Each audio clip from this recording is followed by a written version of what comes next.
इंदिरा गांधी राष्ट्रीय मुक्त विश्वविद्यालय प्रस्तुत करता है मानव पर्यावरण पर आधारित कार्यक्रम। पाठ्यक्रम AHE 01 खंड 5 अपारंपरिक ऊर्जा का विकास। लीजिए सुनिए इस विषय पर अपारंपरिक ऊर्जा विभाग के सलाहकार डॉक्टर GD सूदा से ली गई एक भेंट वार्ता। इनसे भेंट कर रही हैं राजकिरण। मनुष्य अपने दैनिक जीवन में पारंपरिक ऊर्जा के साधनों जैसे लकड़ी, कोयला और पेट्रोलियम उत्पादों का अनुचित ढंग से प्रयोग करता आया है। पिछली कुछ ही सदियों में यह देखा गया है कि पारंपरिक ऊर्जा के स्रोत बहुत तेजी से कम होते जा रहे हैं, या यूं कहा जाए कि समाप्त होते जा रहे हैं, और ऊर्जा की मांग हर 14 साल में लगभग दुगनी होती जा रही है। यही नहीं, ऊर्जा के इन पारंपरिक साधनों के उपयोग से हमारा पर्यावरण दूषित होता जा रहा है और खासकर हमारे स्वास्थ्य पर इनका बहुत ही बुरा असर पड़ रहा है। इस स्थिति से उत्पन्न समस्याओं को कैसे सुलझाया जाए? अपारंपरिक और पर्यावरण के अनुकूल ऊर्जा के स्रोतों की जरूरत को कैसे पूरा किया जाए? हमारे इन प्रश्नों का विश्लेषण कर रहे हैं अपारंपरिक ऊर्जा स्रोत विभाग के सलाहकार डॉक्टर GD सूदा। आपको ये तो ज्ञात होगा कि हम सदियों से परंपरागत ऊर्जा स्रोतों का उपयोग करते आ रहे हैं और इनमें जो मुख्य हैं वो कोयला, गैस और तेल हैं। अब ये जो भी ऊर्जा स्रोत हमारे पास परंपरा से चले आ रहे हैं, ये सारे इनके जो भंडार हैं वो सीमित हैं, क्योंकि आपको ये ज्ञात होगा कि ये हमारे जो प्लांट लाइफ थी, पेड़ पौधों से ये बने हुए हैं और इसमें भी सूर्य का बहुत योगदान है। अगर सूर्य ना होता तो ये भी ना होते। तो इनको हम ये कह सकते हैं कि जो फॉसिल फ्यूल्स हैं, जलने वाले ईंधन हैं, वो सूर्य की छिपी हुई ऊर्जा इसमें है। अब दूसरी बात है, जब इनको आप जलाते हैं तो उनसे कुछ प्रदूषण से जो गैस हैं, जैसे carbon dioxide, carbon monoxide, sulphur dioxide, nitrogen की ऑक्साइड, ये सब इनमें निकलती है, जो हमारे लिए, इंसान मनुष्य के लिए और किसी भी प्राणी के लिए नुकसानदायक तो हैं। इसके साथ साथ आपको ये भी ज्ञात होगा कि हमारे जो ये अंतरिक्ष है, इसमें एक ओजोन गैस की बहुत ही पतली परत होती है और ये हमारे प्राणी जगत के लिए बहुत ही महत्व की परत है, क्योंकि आपको ज्ञात होगा कि जो सूर्य की जो रोशनी हमको मिलती है उसमें पराबैंगनी किरणें भी होती हैं और ये पराबैंगनी किरणें हमारे शरीर के लिए बहुत ही खतरनाक होती हैं। अगर इनका जो लेवल है, मात्रा है, वो एक किसी लेवल से ज़्यादा हो जाए तो इसमें तरह तरह की बीमारियां हो सकती हैं। हाँ, हमारे आँख खराब हो सकती है, बहुत कुछ हो सकता है। लेकिन ये जो ओजोन की वहाँ पर परत बनी हुई है, ये तो एक ईश्वर कहें या नेचर कहें, प्रकृति कहें, जो भी कहें, जो भी नाम दें, उसने बनाई हुई है, उसको ढका हुआ है और वो एक सीमित मात्रा से ज़्यादा उस पराबैंगनी किरण को नीचे नहीं आने देती है। लेकिन पराबैंगनी ये जो ओजोन की जो परत है, उसमें और कार्बन डाइऑक्साइड में दुश्मनी है आपस में। जब कार्बन डाइऑक्साइड ओजोन से मिलती है तो उसको खाने लगती है।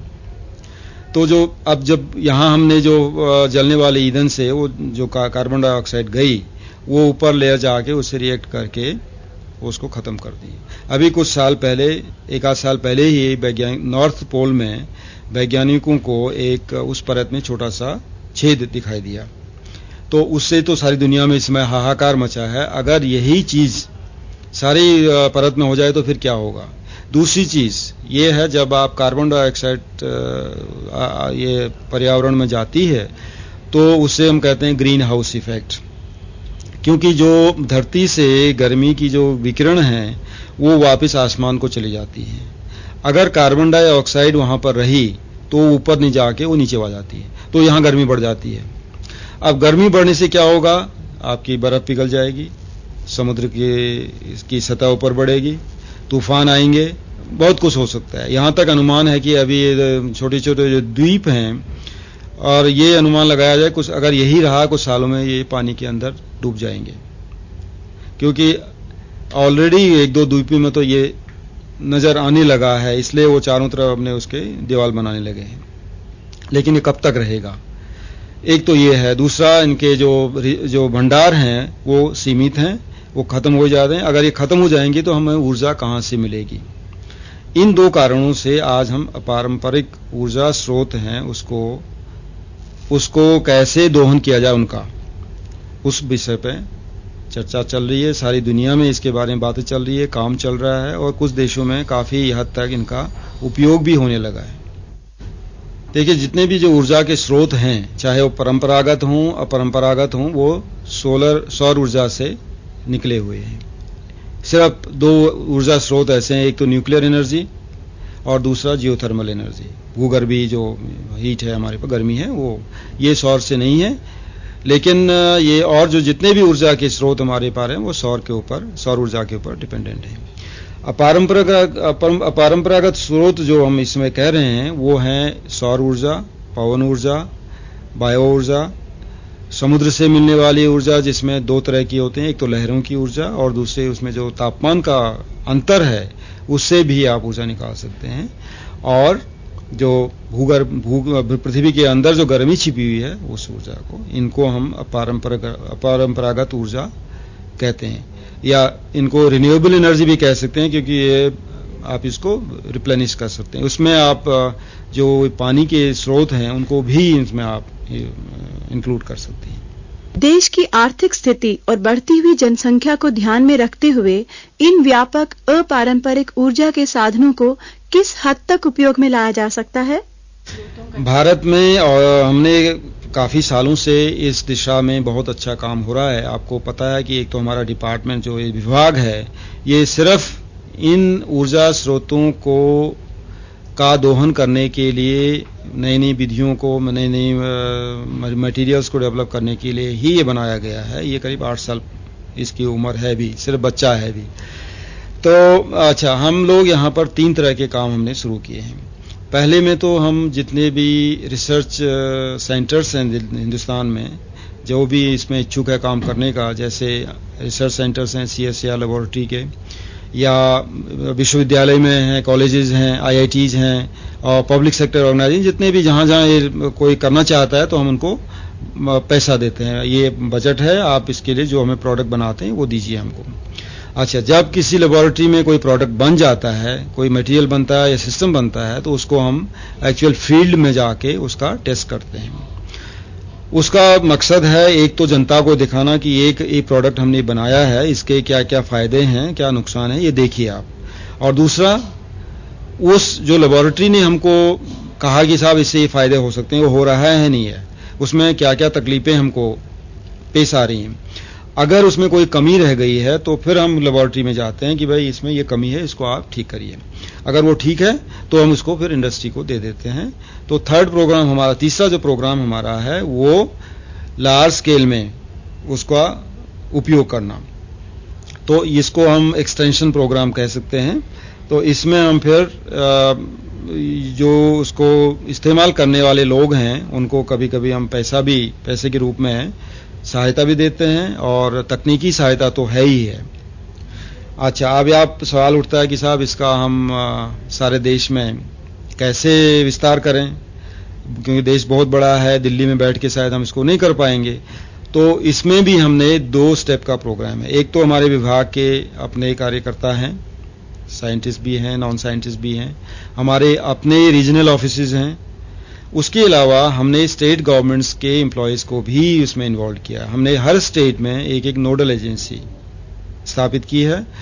जो भी टेक्नोलॉजी मैच्योर हो जाती है वो उसको लार्ज स्केल में उसके यूजर्स को ढूंढ के उनको हेल्प करते हैं। इसमें जो हमारा सबसे पहले हमने बायोगैस जो गोबर है उसको लेके उसको एक मास प्रोडक्शन, क्योंकि ये प्रोग्राम पहले से चल रहा था, ये करीब 12-15 साल पुराना है। पहले एग्रीकल्चर मिनिस्ट्री में था, बाद में यहाँ शिफ्ट हुआ है।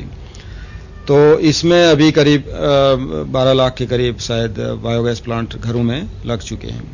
दूसरा जो बहुत ही महत्व का देश के लिए प्रोग्राम है वो इम्प्रूव चूल्हा, सुधरे हुए चूल्हे। आपको ज्ञात होगा जो अब सदियों से हम चूल्हे घरों में यूज करते आ रहे हैं खाना बनाने के लिए, लकड़ी जलाने से। उसकी जो क्षमता है, लकड़ी को काम में लाने की क्षमता है, वो 8 या 10% होती थी। मतलब है अगर आप 100 केजी वुड यूज करते थे, लकड़ी यूज करते थे, उसमें आप सिर्फ 8 या 10 केजी उसका इस्तेमाल करते थे, जाते वैसे धुएं में या ऐसे में चला जाता था वो। लेकिन हमने अब कुछ ऐसे नए चूल्हे बनाए हैं जिनकी जो क्षमता है वो 25-30% है। अच्छा, इसके अलावा उसमें धुआं नहीं आता, तो जो खाना बनाने वाला वहां पर आदमी या औरत बैठी हैं तो उनकी सेहत के लिए तो बहुत ही लाभदायक है। आप ये जानकर आपको अचंभा होगा कि एक दिन में 2 या 3 दफे जो खाना बनता है घरों में, अगर वो पुराने चूल्हे में कोई खाना बनाए तो उसके अंदर जो धुआं जाता है उसकी मात्रा 20 पैकेट सिगरेट के पीने के बराबर होती है। अब उसका क्या आपकी बॉडी में या जो फेफड़ों में क्या उसका फर्क होगा, ये तो आप सोच सकते हैं। आपने देखा होगा गांव में खासकर औरतों को दमा की बीमारी हो जाती है, कुछ न कुछ छाती से रिलेटेड वो बीमारी होती है, उसका मेन कारण यही है। तो इससे ये अच्छा, उसके बाद तीसरा हमें सोलर का है। हमारे इसमें सोलर से वाटर हीटिंग सिस्टम, गर्म पानी लगाने के हजारों की संख्या में लगे हुए हैं, जो घरों में हैं, कमर्शियल उसमें हैं या इंडस्ट्रीज में लगे हुए हैं, जिसकी क्षमता 100 लीटर प्रतिदिन से लेके 200,000 लीटर प्रतिदिन तक की है। और इसमें हजारों लीटर तेल या हजारों किलोग्राम कोयला आदि की ऊर्जा की बचत हो रही है, साथ में आपका प्रदूषण भी इससे बच रहा है। राष्ट्र की आर्थिक स्थिरता के लिए कृषि का औद्योगिकरण आवश्यक है। ऐसी टेक्नोलॉजी का हमारे कृषि एवं ग्रामीण अर्थव्यवस्था में क्या योगदान होगा? अगर इसको ठीक ढंग से या लार्ज स्केल में इसका इस्तेमाल किया जाए तो हमारे जो ग्रामीण भाई हैं, जहां पर 80% हमारी जनता रहती है, उनके लिए तो एक वरदान ये हो सकता है। क्योंकि जैसे बायोगैस की बात की, मैंने चूल्हे की बात की, तो इसमें क्या हो रहा है, एक तो चूल्हे में जैसे आपको धुआं नहीं लगा, आपकी हेल्थ में इंप्रूवमेंट हुआ। बायोगैस में वहां भी धुआं नहीं आता है, बहुत ही क्लीन गैस, जैसे घरों में हम गैस सिलेंडर से गैस लेते हैं, वही गैस वहां पर भी है, उसमें कोई दूसरी बात नहीं है। जो मेन चीज इसमें है, जैसे आपकी सैनिटेशन की प्रॉब्लम थी, गांव में गोबर से बदबू आती है, मच्छियां होती है, मच्छर होते हैं, मक्खियां होती है, सब कुछ होता है। लेकिन जहां भी ये बायोगैस प्लांट लगते हैं, आप ये जानकर हैरान होंगे कि वहां पर नजदीक आपको कहीं मक्खियां नहीं दिखाई देंगी, क्योंकि जो भी वो मक्खियों को नजदीक लाने वाली चीज थी वो उस कुएं के अंदर सड़ के गैस में बन जाती है। उसके बाद जो स्लरी बाहर निकलती है वो बहुत ही अच्छी खाद होती है और उसके नजदीक कोई मक्खी मच्छर नहीं आता है कोई। तो एक तो आप सफाई कर रहे हैं, दूसरा अच्छी खाद दे रहे थे, मेन गैस तो आपकी कुकिंग के लिए हो ही रही है। अच्छा, आप कुकिंग अभी तक क्या होता है, गांव में आप जाइए तो लेडीज बेचारी गांव किलोमीटर 10-10 किलोमीटर तक जाती हैं, आजकल लकड़ी नहीं मिलती है क्योंकि सब कट चुके हैं, तो वो उसकी बचत है, उतना टाइम उनको मिल जाता है, वो किसी और काम में लगा सकते हैं, कताई बुनाई और पढ़ाई कुछ भी कर सकते हैं। अच्छा, दूसरा सोशल, ऐसे फोटोवोल्टाइक का सोलर सेल की बात है, इसमें हमने एडल्ट एजुकेशन सेंटर्स में रिमोट एरियाज में इनको लगाया है। तो रात को जब एडल्ट एजुकेशन में आप जाना चाहें तो वहां पर आपको, अगर वैसे वहां पर कोई बिजली का कोई साधन नहीं था, लेकिन इनके लगने से या बायोगैस से, गैसीफायर से बिजली बना के जो भी सिस्टम लगे हैं, उनसे ये बहुत ही समाज को फायदा है।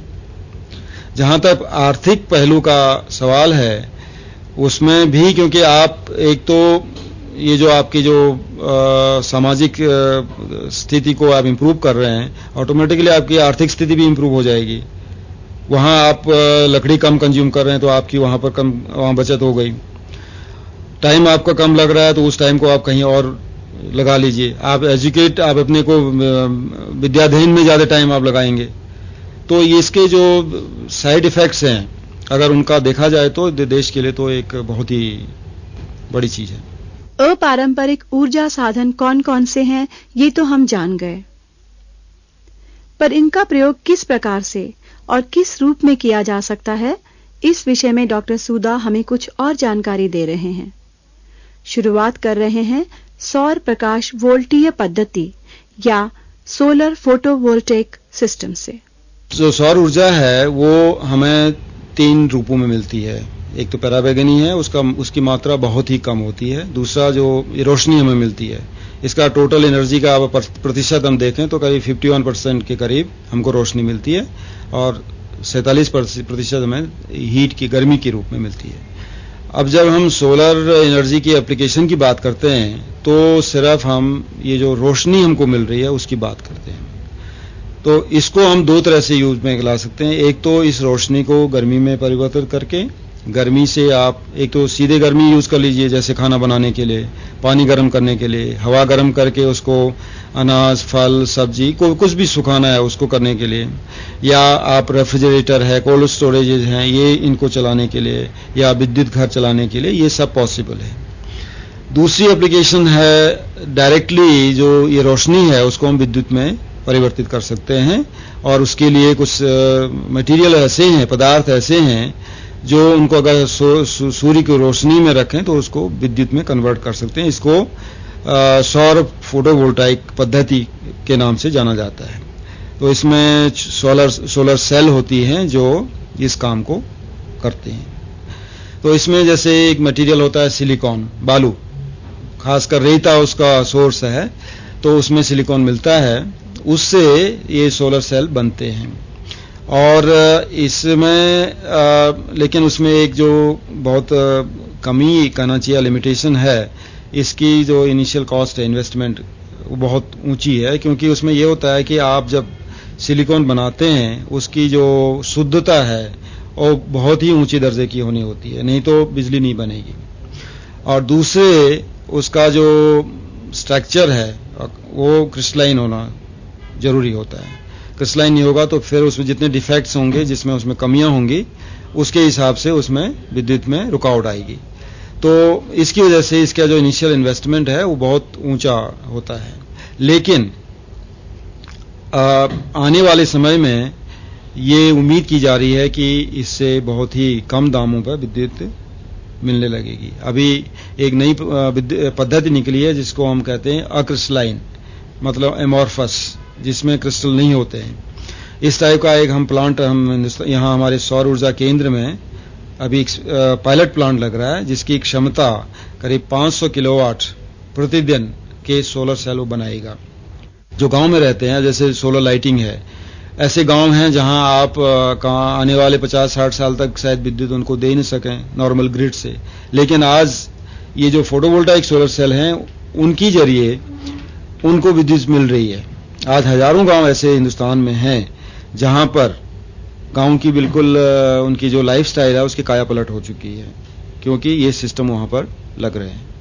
लेकिन इसमें समय लगेगा शायद अभी, और लेकिन उम्मीदें बड़ी हैं कि साहब आने वाले समय में फोटोवोल्टाइक की एक ऐसा पद्धति होगी जिससे शायद बिजली की कमी को पूरा किया जा सकेगा। और आपको ये जानकर खुशी होगी कि विदेशों में, खासकर अमेरिका में, इसमें कई मेगावाट रेंज के बिजली बनाने के फोटोवोल्टाइक पद्धति से पावर प्लांट लगे हुए हैं। ये सारे डेमोन्स्ट्रेशन या एक्सपेरिमेंटल जो भी कहें उस टाइप के हैं। लेकिन आने वाले समय में हम लोग, हमारे यहाँ जो हिंदुस्तान में सबसे बड़ी पावर सेक्स वो है फोटोवोल्टाइक से, करीब 25 किलोवाट का हमारे यहाँ भी। छोटे छोटे तो बहुत हैं, हजारों में हैं। ये राई स्कूल का नाम आपने सुना होगा हरियाणा में, वहाँ पर 25 किलोवाट का एक सिस्टम लगा हुआ है उनके अपने उपयोग के लिए। सौर उपग्रह या सोलर सैटेलाइट क्या है? सौर उपग्रह है, हम इसके बारे में दो ही दिशाओं से इसे देख सकते हैं। एक तो आप जो आजकल उपग्रह छोड़े जा रहे हैं उसमें आपने देखा होगा सौर फोटोवोल्टाइक प्रकाश सेल जो होते हैं वो लगे होते हैं। और आपको ये भी जानते होंगे कि जब आप जो हमारा वातावरण है उससे ऊपर जाते हैं तो वहाँ 24 घंटे सूर्य मिलता है आपको। जब ऐसी जगह आपका ये उपग्रह चला जाता है तो उसको 24 घंटे बिजली मिलती है, और वो बिजली को रोशनी मिलती है, उस रोशनी को बिजली में बना के जो सैटेलाइट घूम रहा है उसको देता रहता है। दूसरा इसका एक और भी डेफिनेशन हो सकती है, वो ऐसा था, एक साइंटिस्ट थे, उनका नाम था ग्लेजर। तो उन्होंने करीब 5-6 साल पहले एक ये आइडिया दिया कि साहब आप उस जगह पर एक ऐसा सैटेलाइट छोड़िए ताकि वो सौर ऊर्जा को बिजली में बना के उसको आप फिर माइक्रोवेव में कन्वर्ट करिए। और माइक्रोवेव को, क्योंकि बिजली को आप वहां से यहां तक नहीं, तार चाहिए आपको, वो पॉसिबल नहीं है, तो कुछ चीजें ऐसी जो कुछ ऐसे उसमें कन्वर्ट करिए ताकि वहां से सीधे ट्रांसमिट कर सकें आप। तो उसने कहा इसको माइक्रोवेव में कन्वर्ट करिए, माइक्रोवेव को धरती पर, पृथ्वी पर ट्रांसमिट करिए और यहां रिसीवर लगा के उसको फिर बिजली में बनाइए। तो इस तरह से आपको सौर ऊर्जा से 24 घंटे 12 महीने बिजली मिलती रहेगी। तो इस दिशा में अमेरिका में शायद कुछ काम काफी उसमें जोर शोर से हो रहा है और उन्होंने तो अब रेगुलर ट्रिप भी लगती है, आदमी जाता है अपने सैटेलाइट में रशिया में या इस टाइप का। तो ये मेरे ख्याल में ये बहुत दूर की बात नहीं है जब इस टाइप का कोई पावर स्टेशन काम करने लगेगा। पवन ऊर्जा को किस प्रकार उपयोग में लाया जा सकता है? WECS क्या है? हाँ, वायु ऊर्जा भी एक पारंपरिक ऊर्जा स्रोत का ही पार्ट है और ये भी सौर ऊर्जा से ही उत्पन्न होता है, क्योंकि जब सौर ऊर्जा मिलती है तो जगह जगह आपको तापमान में फर्क आता है, तापमान में फर्क आने से वायु मूवमेंट होता है तो उससे विंड चलती है। अब जब विंड चल रही है उसके आगे अगर कोई ऐसा यंत्र रख दें जो फ्रीली मूव कर सकता है, जैसे ब्लेड्स हैं, पंखा है, तो पंखे को वहां रखेंगे तो वो चलने लगेगा। अब चलने लगेगा तो आपको एक चलती मैकेनिकल एनर्जी मिल जाएगी। मैकेनिकल एनर्जी आपको मिल गई तो उसका आप उपयोग कहीं भी कर सकते हैं। आप उससे पंप चला लीजिए, आप उसके दैनिक यूज के जैसे आपके थ्रेशर है, कटर है, इससे आप उसको कनेक्ट कर दीजिए, वो भी चलेगा। आप जनरेटर के साथ लगा देंगे, बिजली चलेगी, बिजली बनेगी। तो इसके उपयोग तो अनगिनत हैं। अच्छा, हम लोगों ने यहाँ जो भारत में जो काम किया, पहले हमने जो पंपिंग सिस्टम थे वो डेवलप किए थे और एक्सपेरिमेंटल तौर पर काफी देश में लगे हुए हैं, जो करीब 8 या 10 मीटर गहराई से पानी खींच सकते हैं। वो शायद हमारे देश के लिए काफी नहीं है, क्योंकि काफी इलाकों में हमें पानी जो है बहुत गहराई पर मिलता है, तो उस दिशा में भी काम हो रहा है। अब जो हमारा जो इस समय बहुत महत्व का जो काम किया गया पिछले सालों में, वो है पवन ऊर्जा से विद्युत पैदा करना।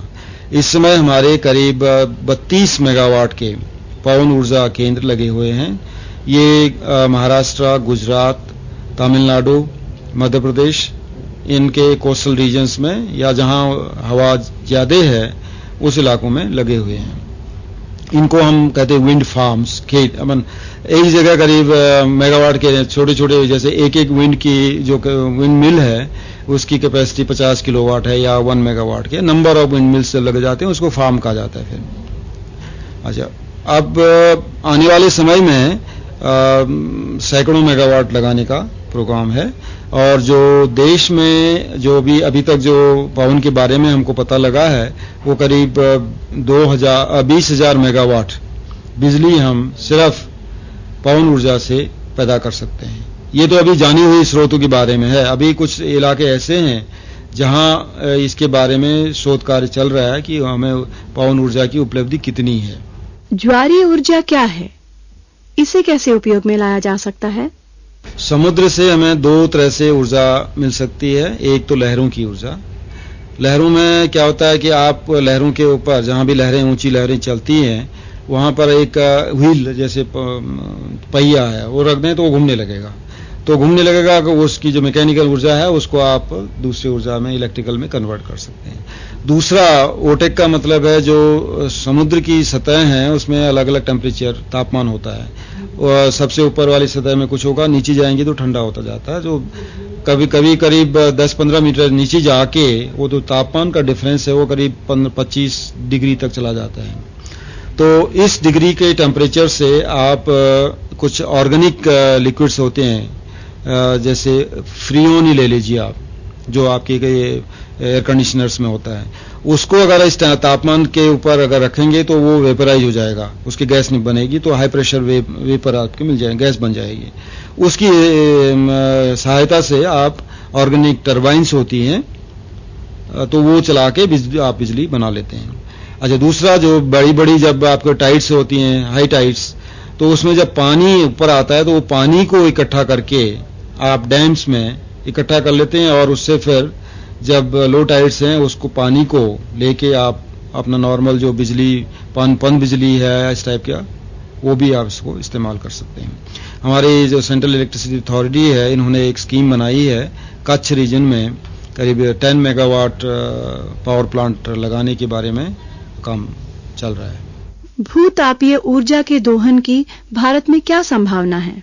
भूतापीय ऊर्जा के बारे में अभी देश में बहुत से ज्यादा स्रोतों का पता नहीं लगा है, और जो भी हमारे उपलब्ध हैं वहां पर जो तापमान है वो बहुत ज्यादा नहीं है, करीब 100 डिग्री के करीब है। तो वो ऐसे कठिन इलाकों में जैसे आपको मणिकरण है या हिमालयन रीजन में है, वहां शायद उसका ज्यादा अभी उपयोग नहीं किया जा सकता है। लेकिन अभी इस बारे में खोज हो रही है, अगर कहीं ऐसी जगह मिल जाए जहां शहरों के नजदीक या गांव में ही जहां पर आप ये कोल्ड स्टोरेज बना सकें, इस टाइप की इसका उपयोग हो सकता है। हमने कुछ एक्सपेरिमेंट किए थे मणिकरण में, एक छोटा सा कोल्ड स्टोरेज बनाया, एक 5 किलोवाट का इंजन वहां टरबाइन लगा के उससे बिजली बनाने का भी काम चला। लेकिन वो इलाके ऐसे, वो 6 महीने तो बर्फ हुई तो वहां बंद हो जाता है, जा नहीं सकते आप, और वहां हैबिटेशन भी इतना कम है कि उसकी यूटिलिटी नहीं रह जाती है। हालांकि वहां हमें पता लगा कि जब कोई विजिटर जाते हैं तो आप पोटली में बांध के चावल डाल दीजिए, चावल भात बन के आता है वहां पे, मतलब इतना टेम्परेचर तो होता है। तो ये छोटी सी चीज में उसका आप उपयोग दैनिक जीवन में कर सकते हैं, आप घरों को गर्म करने के लिए, खाना बनाने के लिए, छोटे मोटे कामों के लिए। तो हमारे यहाँ इस टाइप के स्रोत जो हैं बहुत ही कम है अभी तक, जो हमें ज्ञात है। अज्ञात कहीं हो तो एक्सप्लोरेशन से ही पता लगेगा।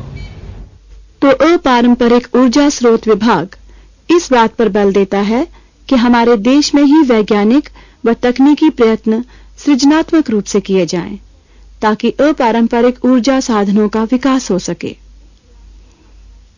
इस प्रयास के साथ साथ एक मुख्य काम ये भी है कि ऊर्जा का प्रवाह उद्योगों के लिए निरंतर चलता रहे, क्योंकि अपारंपरिक ऊर्जा स्रोतों जैसे सूर्य, पवन व जल से प्राप्त हुई ऊर्जा अनियमित व आवर्तक है। वास्तव में सबसे बड़ी चुनौती जो हमारे सामने है वो है ऐसी टेक्नोलॉजी का विकास जो कि संगठित प्रणाली से ऊर्जा के अलग अलग स्रोतों के प्रयोग पर आधारित हो। वे स्रोत चाहे पारंपरिक हो या अपारंपरिक। अपारंपरिक ऊर्जा का विकास, इस विषय पर अभी आपने अपारंपरिक ऊर्जा विभाग के सलाहकार डॉक्टर जी.डी. सूदा से ली गई एक भेंटवार्ता सुनी। विषय समन्वय नीरा कपूर का था। यह कार्यक्रम इंदिरा गांधी राष्ट्रीय मुक्त विश्वविद्यालय के संचार प्रभाग द्वारा प्रस्तुत किया गया।